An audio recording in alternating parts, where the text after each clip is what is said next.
अस्सलामुअलैकुम। सियाणे कहंदे सानू तेरे नाल लोड़ पई तू पहाड़ा ते चढ़िया।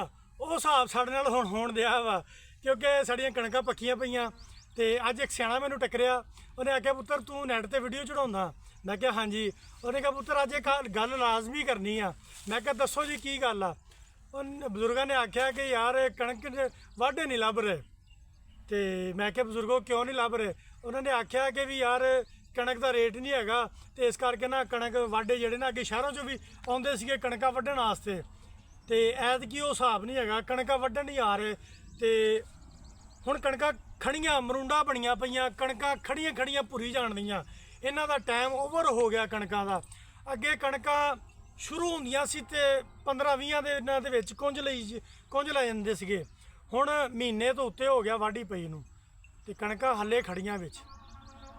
ਮੈਂ ਕਹਿੰਦਾ ਕਿ ਵੀ ਮੈਂ ਬੜੀ ਜ਼ਿੰਮੇਵਾਰੀ ਨਾਲ ਗੱਲ ਕਰਦਾ ਪਿਆ ਕਿ ਵੀ ਬੜੇ ਅੱਜ ਕਾਫੀ ਬੰਦਿਆਂ ਨਾਲ ਗੱਲਾਂ ਹੋਈਆਂ। ਉਹਨਾਂ ਨੇ ਆਖਿਆ ਕਿ ਵੀ ਯਾਰ ਕਣਕ ਨਾ ਅਸੀਂ ਖਾਣ ਵਾਸਤੇ ਲਾਉਣੀ ਅਗਲੇ ਸਾਲ, ਕਿ ਜਿਹੜੀ ਸੂਰਤ ਹਾਲ ਬਣੀ ਆ। ਤੇ ਮੈਂ ਕਹਿੰਦਾ ਕਿ ਯਾਰ ਹਾਲਾਤ ਬਹੁਤ ਮਾੜੇ ਹੋਏ ਪਏ ਨੇ ਕਿਸਾਨਾਂ ਦੇ।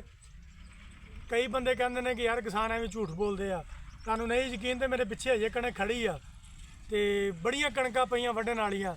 ਵਾਢੇ ਨਹੀਂ ਲੱਭ ਰਿਹਾ ਇਸ ਵਾਰੀ। ਵਾਢੇ ਕਹਿ ਰਹੇ ਨੇ ਕਿ ਯਾਰ ਕਿ ਅਸੀਂ ਸਾਡੇ ਕੋਲ ਟਾਈਮ ਨਹੀਂ ਹੈ। ਤੇ ਕਈ ਵਾਢੇ ਕਹਿ ਰਹੇ ਨੇ ਕਿ ਯਾਰ ਕਿ ਵੀ ਮੇਰਾ ਜ਼ਾਤੀ ਤਜਰਬਾ ਕਿ ਵੀ ਮੈਂ ਆਪ 2-3 ਨੂੰ ਪੁੱਛਿਆ, ਉਹਨਾਂ ਨੇ ਕਿ ਯਾਰ ਐਤਕੀ ਅਸੀਂ ਕਣਕ ਸਸਤੀ ਆ ਮੁੱਲ ਲੈ ਲਾਂਗੇ। ਤੇ ਇਹ ਸੂਰਤ ਹਾਲ ਆ ਕਿ ਵੀ ਸਸਤੀ ਕਣਕ ਨਾਲ ਵਾਢੀ ਨਹੀਂ ਵੱਢ ਰਹੇ। ਵਾਢੀ ਵੱਢਣੀ ਸੌਖੀ ਗੱਲ ਨਹੀਂ ਹੈ। ਕਿੱਲਾ ਵੱਢਣ ਤੇ ਵੀ ਨਾ 5 ਤੋਂ 6 ਦਿਨ ਲੱਗ ਜਾਂਦੇ ਨੇ। 3-4 ਬੰਦੇ ਹੋਣ ਤਾਂ 5 ਤੋਂ 6 ਦਿਨ ਲਾ ਦਿੰਦੇ ਨੇ। ਤੇ ਇਹ ਸੂਰਤ ਹਾਲ ਆ ਕਿ ਵੀ ਦਿਹਾੜੀ ਕਰਨਾ ਪਸੰਦ ਕਰਦੇ ਨੇ ਕਿ 1500 ਰੁਪਈਆ ਦਿਹਾੜੀ ਆ, 1500 ਦਿਹਾੜੀ ਕਰ ਲਾਂਗੇ, 1 ਮਣ ਕਣਕ ਲੈ ਲਾਂਗੇ ਅਸੀਂ।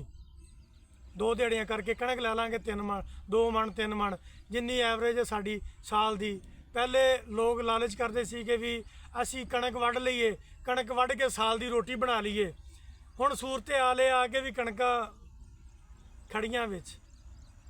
ਅਲਫਾਜ਼ ਮੈਂ ਅੱਗੇ ਬਿਆਨ ਨਹੀਂ ਕਰ ਸਕਦਾ। ਤੁਸੀਂ ਸਮਝਦਾਰ ਜੇ। ਜਿਨ੍ਹਾਂ ਦੀਆਂ ਕਣਕਾਂ ਖੜੀਆਂ ਉਹ ਭਾਵੇਂ ਤੁਸੀਂ ਕਮੈਂਟ ਕਰਕੇ ਦੱਸੋ ਕਿ ਵੀ ਕਿਸ ਇਲਾਕੇ 'ਚ ਕਣਕਾਂ ਹਲੇ ਖੜੀਆਂ, ਕਿਹਨਾਂ 'ਚ ਗਾਈਆਂ ਗਈਆਂ। ਹਾਂ, ਇੱਕ ਹੋਰ ਗੱਲ ਤੁਹਾਨੂੰ ਮੈਂ ਦੱਸਦਾ। ਇੱਕ ਦੋਸਤ ਦਾ ਮੈਨੂੰ ਫੋਨ ਆਇਆ, ਉਹਨੇ ਆਖਿਆ ਕਿ ਵੀ ਰੈਪਰ 4 ਸਾਡੇ ਰੈਪਰ ਹੈ ਇੱਥੇ ਪਿੰਡ ਦੇ ਵਿੱਚ, ਚਾਰੋਂ ਵੱਢੀ ਜਾ ਰਹੇ ਨੇ, ਪਿੱਛੋਂ ਬੰਨਣ ਵਾਲੇ ਨਹੀਂ ਲੱਭਦੇ ਪਏ। ਇਹ ਸੂਰਤ ਹਾਲ ਆ। ਸਰਕਾਰ ਕੀ ਬਣੇਗਾ ਅਗਲੇ ਸਾਲ? ਇਸ ਸਾਲ ਤੇ ਅਸੀਂ ਰਿਜ਼ਕ ਬਹੁਤ ਰੋਲਦੇ ਪਏ ਹਾਂ। ਸਾਨੂੰ ਰਿਜ਼ਕ ਦੀ ਇਸ ਸਾਲ ਕਦਰ ਨਹੀਂ ਹੈ। ਸਾਨੂੰ ਕਦਰ ਉਦੋਂ ਹੋਣੀ ਹੈ ਜਦੋਂ ਅਸੀਂ ਤਰਸਣਾ ਇਸ ਚੀਜ਼ ਨੂੰ। ਮੈਂ ਕਹਿੰਦਾ ਕਿ ਵੀ ਹੁਣ ਅੱਗੇ ਤੇ ਗਰੀਬ ਆਪਣੀ ਰੋਟੀ ਬਣਾਉਂਦੇ ਸੀਗੇ ਕਣਕ ਵੱਢ ਕੇ, ਹੁਣ ਕਹਿੰਦੇ ਅਸੀਂ ਮਜ਼ਦੂਰੀ ਕਰਕੇ ਆਪਣੀ ਰੋਟੀ ਬਣਾਵਾਂਗੇ।